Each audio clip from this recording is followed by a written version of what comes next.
Our Inspirational Indie Authors podcast stream is proudly sponsored by Book Vault. Sell high-quality print-on-demand books directly to readers worldwide and earn maximum royalties selling directly. Automate fulfillment and create stunning special editions with Book Vault Bespoke. Visit bookvault.app today for an instant quote.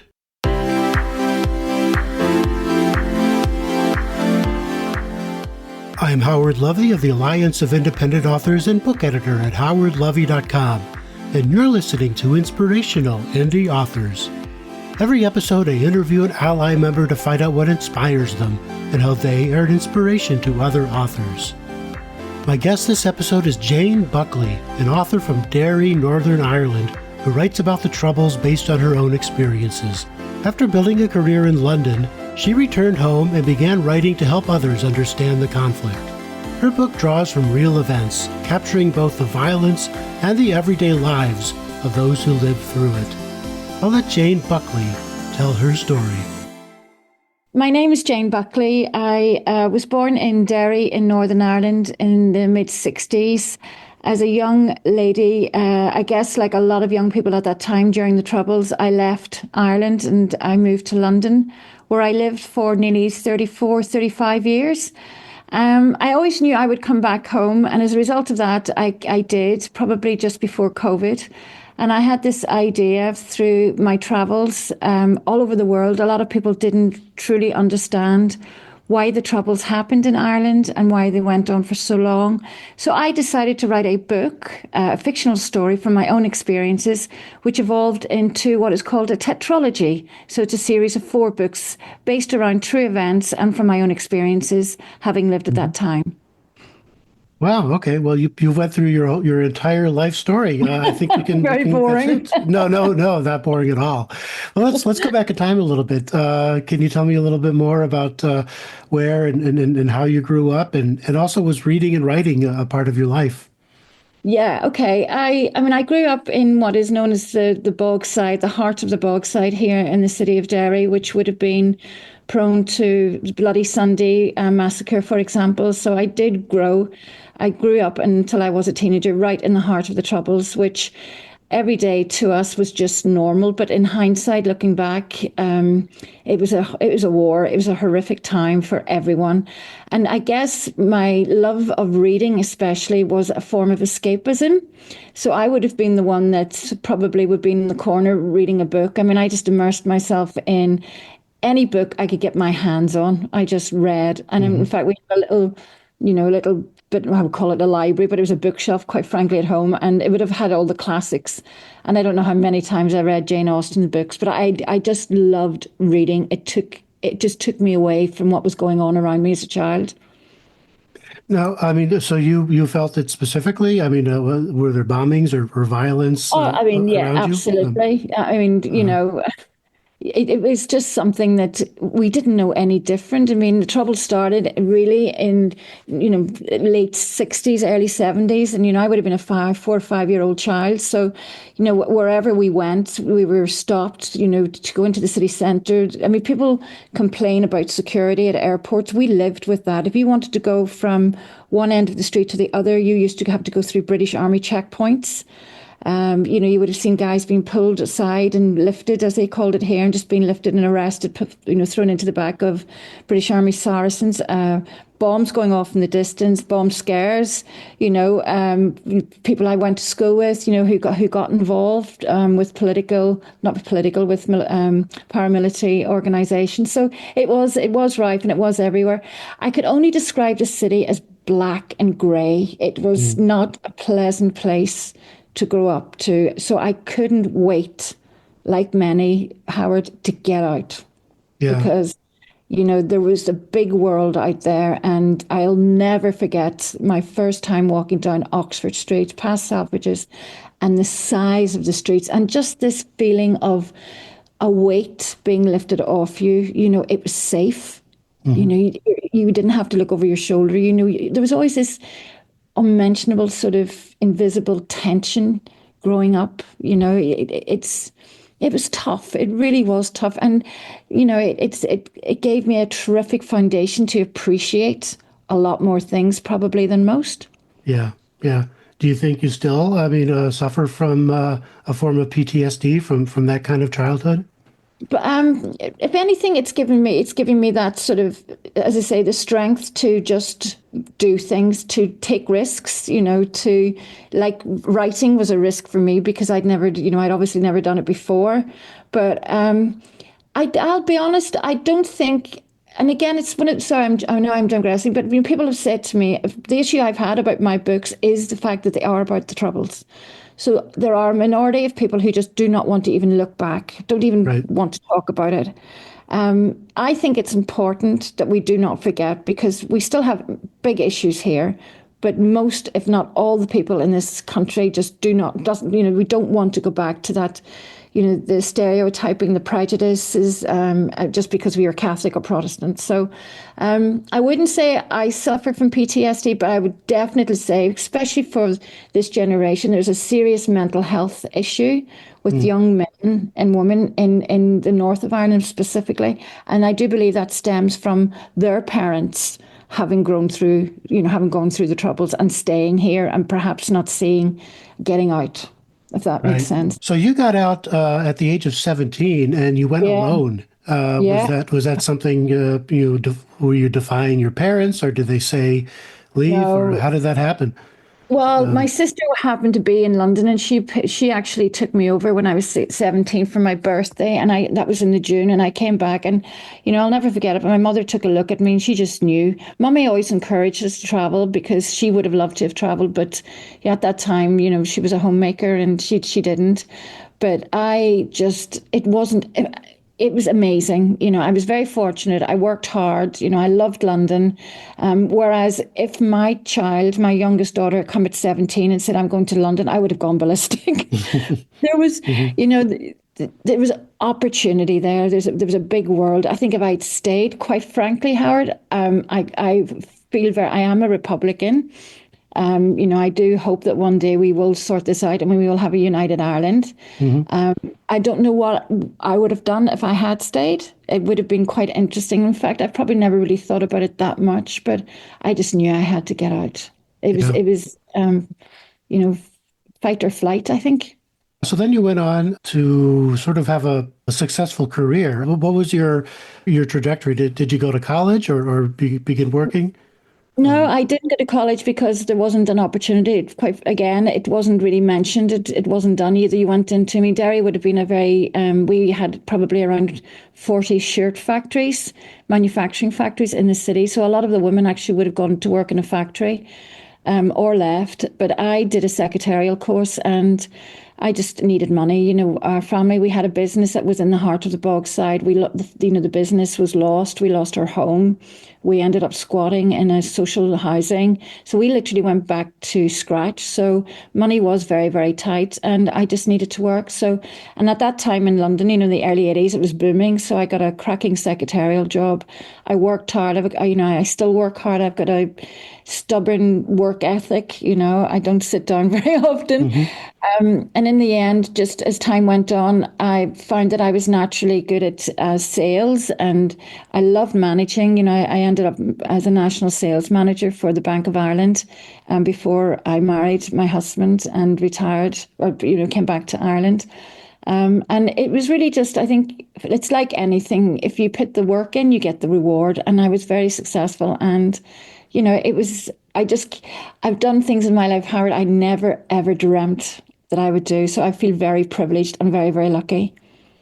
Now, all the while, did you have a secret manuscript in your desk drawer, or did No, that come I, later? I, I didn't. In fact, it's a very funny story, but it was just as I say before COVID, and it was a New Year's Day, and I came downstairs. We were staying. My husband and we hadn't bought our house here, but we were in the northwest we were at Malin, which is, believe me, you have to open the car window to get the car door to open. The wind, you couldn't get any more sort of rugged.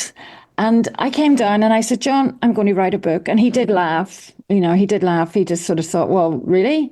And I went, yeah, I'm going to write a book. And the reason I wanted to write was for the reason that I worked for American Express for about 13 years. And I used to go back and forth to the States to the Amex Tower in New York. And the guy I worked for, he traveled a lot and I was his PA and I traveled with him. And it would come up numerous times. People would ask, what is it that's going on? What's it all about? And unfortunately, the media tended to sort of manage the news the way that suited it, the British media. So people really didn't understand that it could have been so easily avoided. It was a case of just, there was gerrymandering. If you were Catholic, you didn't get a house, you didn't get a job. I mean, there was a lot of real. It wasn't a pleasant place. The opportunities were just taken away.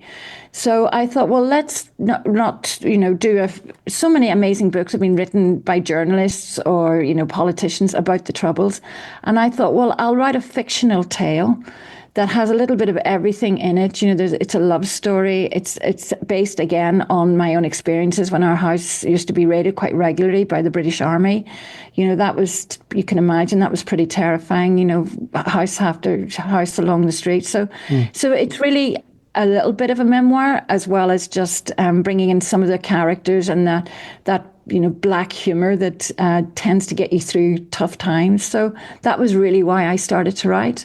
Now, at that point, when you started to write, were you back in Ireland or Northern Ireland? Was. No, I was. I was back in Derry. Yes, I was. And, I wasn't, I'm not getting any younger. And I did query and I did try very, very hard to, get an agent, which is very difficult in Ireland because most of the agents are obviously, as you can imagine, are London based. And we maybe have one or two. And I did, approach a lot of publishing houses. But I mean, there was one particular agent and a guy called Darley Anderson in London who sent me quite a bit of a note. Never will have anything to do with the Troubles. And I just thought it was a little bit. I just thought, what, I'm just going to do it myself. I've set up my own limited company. I've set up myself, Oakleaf Press. I've got my, I regard myself now as a publisher and a writer. But the one thing I have to say is I love the writing. Like most writers, we all love being left in peace, being left in that corner and just go into that world of imagination and please do not disturb me. But it's been a tough road. There's a lot of things that I have learned the hard way. There's been a lot of wonderful things that have happened too, but it's, I don't think I've ever worked so hard in my life. I'll bet, yeah. Well, that's disheartening to hear that a literary agent said he didn't want to hear about it. No, it's a difficult subject. I mean, it truly is. The books are not. They're a tough read. I mean, they're based on true events, and they're quite graphic in places. It's quite a heartbreaking story. You've got each book is 135,000 words, so it's a good chunk of a book. And there's 4 books, but you're going over 30 years, and you're telling the story from a young Catholic's perspective. You're telling it from a young Protestant male's perspective. He's Oxford educated. He comes over to Ireland. He's quite naive, and he's full of grandeur, and he learns very quickly. And then, of course, you've got a British soldier. A lot of the British soldiers, when you think of it, they joined the army too because there was no work. I mean, this guy was from the northeast of England, and these people.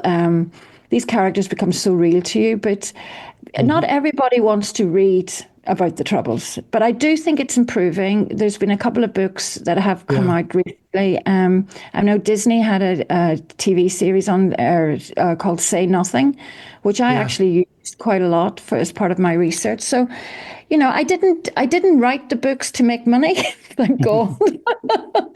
But I wrote the books. I have grandkids in New Zealand, so it's a little bit of a legacy. It's for anyone that wants to learn a little bit more about what went on, what it was like, but with a good storyline to support it. Sure, yeah, it's part of your mission in life since you witnessed it as a child. Now, did you feel a need, because it's such a controversial issue with many elements and sides to it, did you feel a need to be fair and say, pick a representative from all sides, or are you just telling a human story and not worry about, I guess, the politics of it? No, I had to be very, very considerate. I have had, when I look at some of the reviews I've had on Goodreads, people have said that I've been quite unbiased, and that was not easy. at all, because you can imagine I did an awful lot of research, in terms of the unionist or the loyalist community, which, quite frankly, growing up, we never mixed. I mean, I never mixed with Protestants because, geographically, the city of Derry is split by a river, and you would have Catholics on one side and Protestants on the other side. The schools are not integrated, and they still are not integrated. Our schools are very segregated. We have Catholic schools, we have Protestant schools. Of course, it's got a trillion times better since 98, since the Good Friday Agreement. But, we still have a lot of work to do yet. But I did work very hard at trying to tell it, the human story from the Catholic, from the Protestant, and especially from the British soldier. I brought the human element of how difficult it was for a young 19-year-old squatty to end up, as he regards it, part of the UK, and being spat at and being hated, and things that happened to him. And then obviously, again, when he was, I don't want to give too much away of the story, but his life afterwards, how it impacted him, the things that happened to him while he was serving here in Northern Ireland. So I do think I've worked hard at that, and I'm told that I got that pretty spot on. How did you do the research for these characters or points of view that you yourself weren't a part of? Yeah, I mean, for the soldier perspective, thank God for YouTube, because there's hours and hours of videos of British soldiers who spent, 2 or 3 times, they came over here to the north, and then they talked about how it affected them, what it was like. So I did do that. I did interview a British soldier as well, whom a friend introduced me to. And I have to be honest with you, that was quite tough, because we, again, I was talking to a few women from a reading group in a library the other day, and we were just explaining, when you went through these security checkpoints, you'd have these young lads. I mean, they're all in their late teens, early 20s, and, you're a child, and they would be trying to make small talk to you. You just could not be seen to talk to a British soldier. It was the enemy. I mean, it sounds very surreal now. So even just me interviewing this guy, knowing that he served, and it was tough, So the inner child is still there. It still comes out at times, But I did a lot of reading. I read books, and so many books about the political the platform, how it all changed, from the Armalite to the ballot box, and I learned so much. I really did. It was fascinating. Now, there's a, I don't know, tendency or maybe a trap, it would be to make these kinds of preachy books. But Yeah. are these very character-driven rather than Oh, driven they're by the very, plot or situation? yeah. Yeah. Yeah, I mean, they're very character driven. I mean, I love writing dialogue, so there's a lot of dialogue in there, and you have some. I mean, we all have our favorite characters. I have one particular favorite character in there who I'm in love with him. He's just gorgeous. He's such a lovely man. But then, of course, you've got the villain, and you just couldn't like him for Adam. But no, it's not a preachy. It's a human story. It's again, as I say, it's about love. It's about loss. It's about grief. It's about things that happen that are out of your control, and the frustration, poverty too. So I mean, it's it all comes together. I mean, the names in itself. I mean, Turmoil would have been from 1972, as I say, just after Bloody Sunday here, which was the worst year of the Troubles. Actually, forgive me, 1975 would have been, over 500 people. And again, Howard, when you think of what's going on in the world, the numbers don't seem very high, but at that time, we were on the doorstep of Britain, and this was, England, and this was happening on the doorstep. And, it never really got, I suppose the media were very selective in what was being, shared. And again, a lot of English have read my books and said, even a lot of Dublin, people from down south in the Republic of Ireland, even people from Dublin have said, we had no idea that this was going on. I mean, it was a very, very tough time. It truly was. But it's, it's almost like it happened to someone else now, but there are times it still does raise its ugly head. Let's shift to the business side of it. You're self-published because I'm assuming you're part of it is because you want to tell the story exactly the way you want to tell it. Precisely, yeah. And I guess, given I didn't go to college, I think one of the things I've found I am a perfectionist, and I wonder, and from just sharing and talking to other writers or authors, you're never satisfied. I mean, with what you produce. I mean, I look at Turmoil, for example. That was the first book that I've written, and I did what the rules are. You get yourself a great copy editor, you get yourself an editor, you get yourself a proofreader, But I was still going back and looking at it, and wanting to change it. And I guess it comes down to this sort of control freak in me. You want to be able to have total control. So I've had to actually really stop myself from trying to, let it go. It's the feedback I'm getting is great. I've had terrific reviews. I was an Indie Writer Award winner in the US.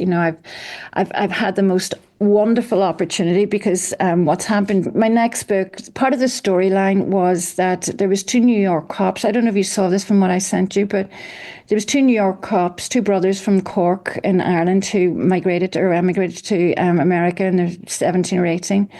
And one of them was in the bomb squad in New York Police Department. And he used to, obviously, him and his brother, who was both in the policemen, they used to watch the news, and they would see the kids, being out rioting and all sorts of things. And to cut a long story short, they decided, they would bring a couple of kids over to America, give them a 6 weeks break, let them know that there's a big world out there. It's fantastic. They had host families, and over 40 years, over 30 years, they ended up bringing 23,000 kids to the east coast of America, to 16,000 host families, to give these kids from very tough backgrounds, in terms of mother, father in jail, whatever, but to give them a taste of the sun, the beach, just normal life. And, ultimately, knowing my lot, I wasn't chosen. So I had written that as a storyline for in the book, and it's a wonderful scene when this kid's chosen to go to America. And you can imagine, in the 70s, Ireland. I mean, we were quite behind everybody else, but the idea of going to America was like winning the lottery. So I shared with Project Children, who are based up in Greenwood Lake in New York, that I'd done this. And then within 6 months, I got to know them. And now they've asked me to write the 50th anniversary book, the story about Project Children. So I'm interviewing host families, I'm introducing the kids and hearing their stories. So it's been a fantastic experience. And writing has changed my life. I mean, it has taken over my life. Yeah, I'm not too sure my husband's very pleased about it. But that's great. Oh, that's wonderful that Project Children is having you write these real stories. Yeah, very much so. So what about marketing? I asked this of all indie authors, but you have something that I don't know if it's easier to market because people are curious who don't know much about the Troubles, or is it more difficult to market because people don't want stories that make them feel uncomfortable? I don't know. Yeah, I think it's been especially hard, and ironically, the books have gone down extremely well in the States and in the Republic of Ireland. Now, Belfast. There is a book festival in Belfast every year, as there is in Dublin, as there is anywhere, I guess. But, I have definitely felt a real pushback from them, because I think there's two reasons. Let's be honest. One is because I'm, as I call it, I'm an indie publisher, or an indie author. There is still, I believe, and I have experienced an element of, we won't touch you because you're an indie publisher. They just won't go near me. Still. And I do think that the fact that it is about the Troubles as well. And as I say, they're tough books to read. The language is strong, but it's a sign of the times. There are certain things that are happening in the books where, let's be honest, you can't use pretty words. You have to make it as real life as you possibly can. So in terms of marketing, I think it was Obama. I remember reading something about him saying about when he started his campaign, when he first got into politics, he focused on his own community. He started in and around where he lived, and he used his network, and obviously that built up and spiraled and whatever. And I've had an amazing response from my own community within and around, Derry. And as I say, down south, I mean, I've been able to get into, a couple of festivals in Dublin, Dingle Festival, which is a huge festival here in Ireland. But I'm still at the gates, trying to knock at the door to get into Belfast, into that sort of part of the world. So, but nothing happens fast. Hmm. when it comes to books. Yeah, I yeah, think that's another thing, it doesn't happen overnight. It yeah. Well, really, beginning locally is smart. People like yeah. the mirror being reflected back on them. Yes. And So there's that commonality, when people, as I say, I was in that reading group the other night and we were able to talk about, places and people, that characters that are in the books they can identify with. So, and what's really gone, well is word of mouth. People are referring, they're talking about them. And if you can get people to start talking about them, then you can send out all these promos and everything on Facebook. I mean, I've got probably nearly a couple of thousand people on Facebook following me, but I mean, the majority of them have actually bought the books already. So you've got to think out of the box. How are you going to, get people to, attract, and again, it's the demographics, because most of the people that read my books are 50 plus. Because they've lived through the troubles, they can associate with it. And ironically, I had written the books for the younger generation, thinking that, there's a strong storyline, but they'll learn at the same time. But I don't know whether it's just a case of our kids reading as much as they used to. You hear they are, and then you hear they're not. yeah. Um, so I think just starting local and just, wacky ways of just, I've got flyers in my handbag. I carry them everywhere. Just leave them down no matter where I am. You're very much old school in doing it the old-fashioned way, hitting the streets and book fairs and things like that. Yeah, You're yeah. not out there making TikTok videos of you dancing No, or I whatever. no. You know what? I'd probably do better because I'm such a bad dancer. They think it would probably go down very well. No, it depends. It's always about what your goal is. Okay. Hmm. I mean, you could spend all day on your phone doing all sorts. My goal is to write. I love the writing. I've got the legacy for my grandkids, hopefully from reading them when they're 18 plus, I must add. When they're older, they can learn a little bit about what my life was like growing up. And my goal is really just to write and to share. And, in a perfect world, it would be wonderful, if you make some money, and again, that's one of the advantages of being, people can buy my books directly off my website. So for local people, I even sometimes, if I'm passing by, I'll knock the door and drop the book off for them and, interact with the readers. And I love doing that. You can tell I'm not shy, so I have no problem sort of knocking someone's door, handing the book, and saying, and the pleasure that people get from you just standing, actually me, having written the book and just giving it to them, and I wrap them up as a gift. I've got an option on the website if they want to say happy birthday and things like that. I don't promote my books on Amazon because everyone has to, I think, for convenience and distribution. It's easier to have your books on Amazon. So, for example, it's for the American market, it's easier for people to get the books on Amazon delivered in the States, whereas obviously locally I can sign the books and post them. But I mean, even I don't know what the postal system's like over there, but my books are heavy. So it can cost anything from, I guess, nearly £4 just to post a book. And then you go Hmm. to bookshops and you see books at, £2 and stuff. So it's all about volume. I mean, the more books you sell, obviously, the better, the more you make. But it's still nice when you get that order coming up, when you hear that little ping and you go, oh, someone's bought my book. Looking ahead, what can you tell us about what you're working on? There's the Project Children book. Yeah. Anything else coming down? Well, I've got, it's their 50th anniversary, so they've got a huge event over in Monaghan, which is just on the border over here. There's a peace campus, and it's a €22 million peace campus, and all the archives are coming over from the States, and they're going to be making the Project Children Archives, setting that up there. So the book isn't due out until 2026, but I'm working on it now because I've already got an idea for a book after that, which would be about the Irish Civil War.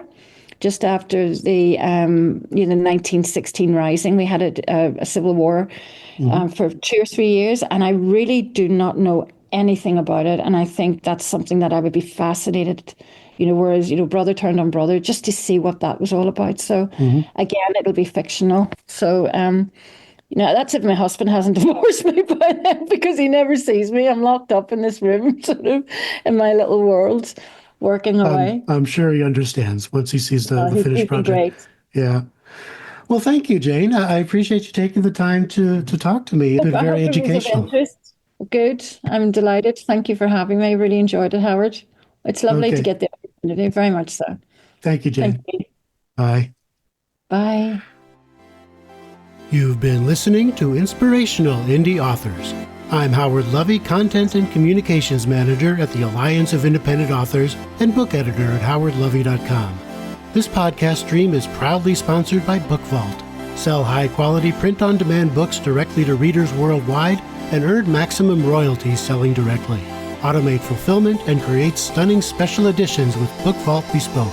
Visit bookvault.app today for an instant quote. If you are a member of Ally and would like to be considered for the show, please write to me at howard@allianceindependentauthors.org and tell me what inspires you and how you can inspire other authors. As always, find more author advice, tips, and tools at our Self-Publishing Advice Center, selfpublishingadvice.org. And if you haven't already, we invite you to join our organization and become a self-publishing ally. You can do that at allianceindependentauthors.org.